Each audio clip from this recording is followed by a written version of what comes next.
driving in Mexico, watch out for bumps. There's lots of speed bumps and like just random speed bumps in the middle of like nowhere. So keep your eyes peeled for that.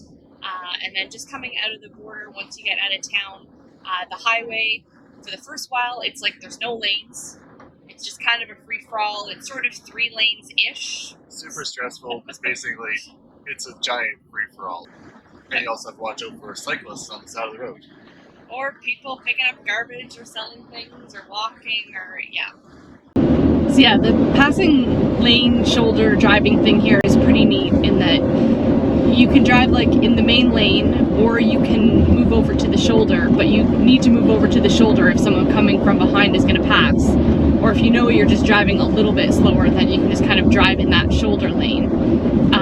But it's not a full lane, it's kind of like a half or 3/4 lane. So you're driving like sort of half in that lane, and then when people pass, they pass on the left, so they move like into the main lane and kind of like go over the center orange line a little bit when they pass. But know that it's not just traffic coming from behind that's passing you in that center lane, it's also traffic coming from the other way. So essentially it's kind of like they have 2 full lanes and 2 half lanes of traffic on each side, and then that opens up the center as like your passing zone. So we've been driving in Mexico now for a couple of hours. How are you finding the roads, sweetie? The roads are pretty good. You got to go and watch out for the occasional like deep hole, but generally the roads are way better than I thought they were going to be. Like people made it sound that the roads out here were horrible. They're not horrible. I've been on some really bad roads like this, or worse than this, in Canada and through the States. Definitely the roads are drivable. Yeah. There's dips in the road every so often, but nothing major yet. We've bottomed out, but I mean, we're driving pretty heavy. So we're heavy, we're overweight, but we're also long too. Like we have the cargo carrier on the back, so we are, ass end heavy. But we have the oversized tires for a reason. They're wider and they're taller, so it gives it a little more ground clearance and makes the bumps less severe.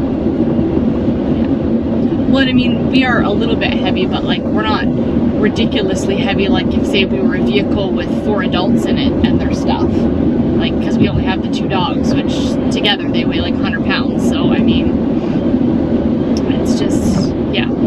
Plus the tent. Yeah, it's like plus your rooftop tent. Pounds. That's an extra weight. Yeah. I'm listening. And our TomTom keeps thinking that we're talking to it, but we're not. We're not. The TomTom has the same problem as my cell phone. Sorry, I don't understand. Please say that again. Maybe because we're in Mexico, she wants me to say it in Espanol. Sorry, I don't understand.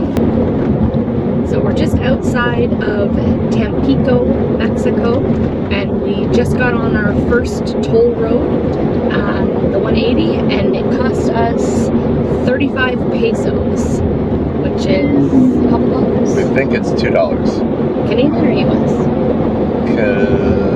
Canadian. About $2 Canadian, roundabouts, approximately. So not very expensive, at least so far. Well, it looks like it's having some major construction at the moment, but we're on our way. Our toll dollars at work. Yeah. But we are back on toll road, and this has been, I think, so far, like one of the best roads that we've been on. Like in terms of the pavement and... Well, there was that one toll road that was 2 lanes.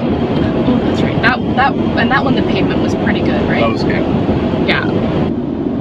So using the toll roads in Mexico, the tolls are kind of spread out, just various different places, kind of like surrounding, sort of close to some entrances and exits on and off the toll roads. and then the price varies just depending on how long you might be on the road, but it can really be worth it potentially to pay a little bit of money to get on the toll road. The roads are generally a little bit better, nicer. There's emergency services if you need it, and from what we found online, that you get like an insurance kind of. It's like a toll insurance, so if you break down, they'll send a mechanic or a recovery truck to go and get you off the toll road. I don't know if there's a fee to that, but basically they will get you off this road, and that's their part of their insurance. There's always going to be assistance for you on this road. Which is kind of nice to know that there's something if you need it. And I mean, that kind of makes sense because, you know, once we learned that, and then we're like, yeah, you know what, as we've been driving down the toll road, we haven't really seen like broken down vehicles on the side of the road. No. Which we did see in other places. You know, people are waiting to fix a tire, or like their vehicle's stuck there, they're off getting a tire or something like that. So that's good. And also with the like paying the toll, so we didn't realize, depending where you're going, how much of a discrepancy it could be. So we were researching our route for today, and we are going from just outside of Tuxpan, in a little town right along the coast called, and I'm going to kill the name here, Tampa Machacoco, and basically from there to Veracruz. And what was the time difference? So if you took the tolls, it was going to take you about 5 hours. If you avoided all tolls, it was going to be 8 to 10 hours. So unless there was something that you really wanted to see on one of the other roads or along the route, check into that, because yeah, that could just make a huge difference right there. That might be the difference between having a really, really long day or potentially splitting it up into 2 days, depending on where you're wanting to go. So where we go for to know where the tolls are is a website called Toll Guru, and it tells you where all the tolls are, actually where the tolls are around the world. You just pick Mexico and then the certain region you want to go from and to, and it will pop up, and you can even navigate from one destination to the next. It'll go and say, these are the tolls, this is how much each toll is going to cost you, and how much total if you use all the tolls for that route, which is really good. So it's no surprise. We're always playing the guessing game of, you know, what's this toll going to cost us, and we make a guess, but I've already secretly looked it up and have a good estimate. Even knowing what it's going to cost, I'm going to take the toll anyway, because it's way better road, way faster, and they have that toll insurance, so if you break down, that they will get a vehicle to you right away and get you off that road. As we just saw a flatbed truck driving the opposite direction, taking a vehicle off the road, literally as Chris was saying. So even though we kind of knew ahead of time what the prices were going to be, it still does seem a little bit random. We went through one section and it cost us 35 pesos. Another section, it was like 260 pesos or something. And then another section was like 45 pesos. And it didn't seem like the section that we paid 260 for, it wasn't like we were on that road significantly longer, or I don't know, maybe it's a more traveled section, who really knows, but just be prepared. And also know that they only take pesos at the toll. So you can't pay in US dollars and you can't pay by credit card.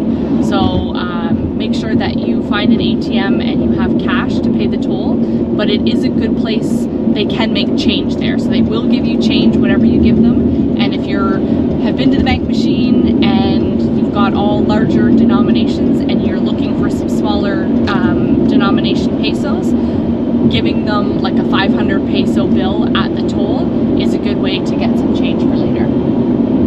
Having that change, or the coins, like the 5 peso coins, is good to go and have on hand. Keep those in your console for like bathrooms, because sometimes it's worth paying 5 pesos, which is like 35 cents, for a bathroom with toilet paper and a toilet seat, and it's clean.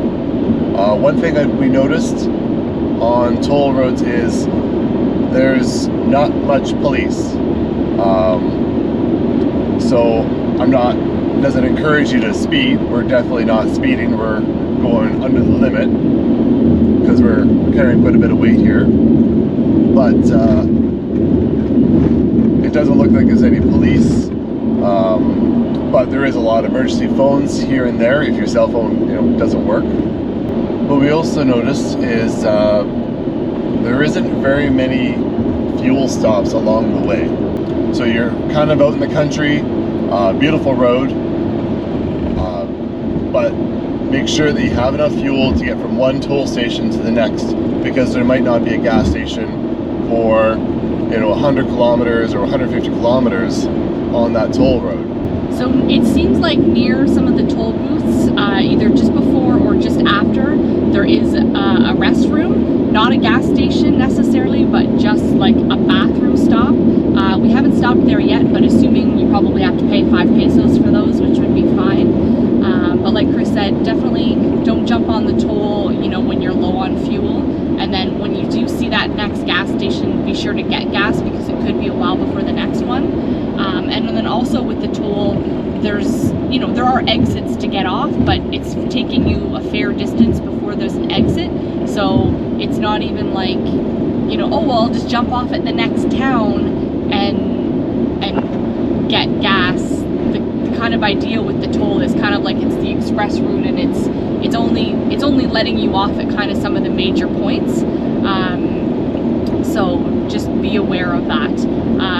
We do have 5 extra gallons of gas in our cargo carrier. Liters. Oh, 5 extra liters of gas in our cargo carrier, just in case. We hope we never have to use it, and we're getting fuel well before we're running low. But never hurts to have that emergency stash just in case. On many toll roads in Mexico, there is little to no cell phone coverage.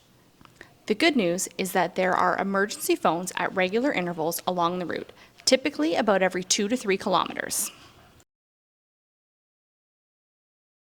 If you're planning to drive in Mexico, we recommend leaving your car at home. Opt for an SUV or a truck with higher ground clearance so that you're not scraping and bobbing out on every bump. You will also want to ensure that you have good suspension, tires, and brakes due to the constant speed bumps and stop-and-go traffic. So definitely driving through Mexico, taking the tolls or taking the toll highways is recommended. I would definitely recommend that. We were on some roads that weren't tolls, and they're not well taken care of. It's actually the locals going out, filling in the potholes. You'll see them on the side of the road with like a little change bucket, giving some pesos. But yeah, you might as well just pay for the toll. Nice, easy ride. I recommend tolls. Well, because the road we were on, the speed limit said it was 80,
will see a lot of cops and check stops in Mexico. Be sure to follow the rules of the road, and especially don't speed. Don't give them a reason to pull you over. If you do get pulled over and are asked to pay an fine on the spot, try to negotiate the price down to something reasonable. Be aware, if they are giving you a ticket, they will take your driver's license and you will have to go to the police station to pay the ticket and get your license back. We spent a week traveling and camping through Mexico on our month-long adventure, driving from Canada all the way to Nicaragua. Stay tuned to our channel. We upload a new video every week.